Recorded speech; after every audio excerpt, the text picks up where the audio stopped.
Okay? I will be trying to find ways and asking people to optimize it so that the machine likes me enough to show it to humans. That's what we've created. It is an Oppenheimer moment for one simple reason, okay? Because 70 years later, we are still struggling with the possibility of a nuclear war because of the Russian threat of saying, if you mess with me, I'm going to go nuclear, right?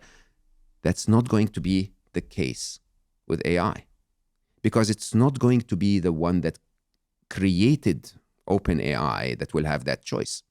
Okay, there is a moment of a point of no return where we can regulate AI until the moment it's smarter than us.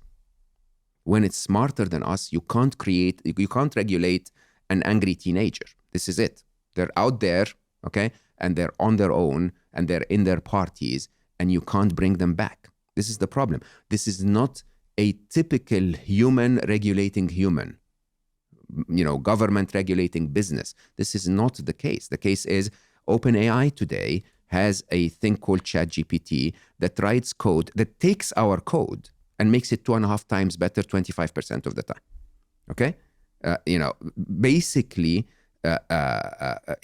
writing better code than us. And then we are creating agents, other AIs, and telling it, instead of you, Stephen Bartlett, one of the smartest people I know, once again, prompting that machine 200 times a day, we have agents prompting it 2 million times an hour.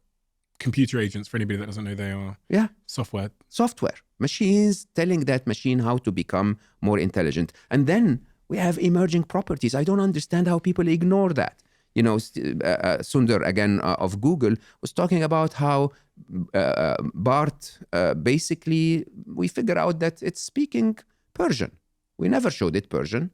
There might have been a 1% or whatever of Persian words in the data, and it speaks Persian. Bard is the equivalent to it's the transformer, if you want. It's right? Google's version of ChatGPT. Yeah, and you know what? We have no idea what all of those instances of AI that are all over the world are learning right now. We have no clue. We'll pull the plug. We'll just pull the plug out. That's what we'll do. We'll just go down to OpenAI's headquarters and we'll just turn off the mains. But they're not the problem.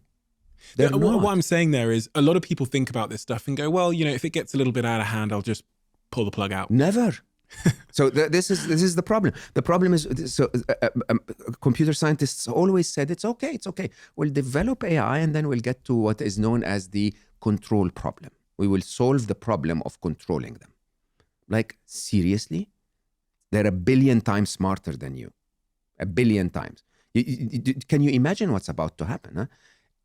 I can assure you there is a cyber criminal somewhere over there who's not interested in fake videos and making, face filters, who's looking deeply at how can I hack a security,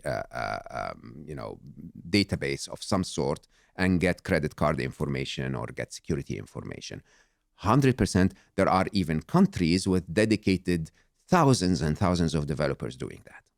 So how do we, in that particular example, I was thinking about this when I started looking into artificial intelligence more, that from a security standpoint, when we think about the technology we have in our lives, when we think about our bank accounts and our phones and our camera albums and all of these things, in a world with advanced artificial intelligence. Yeah. You would pray that there is a more intelligent artificial intelligence on your side. And this is what I had a chat with ChatGPT the other day, and I asked it a couple of questions about this.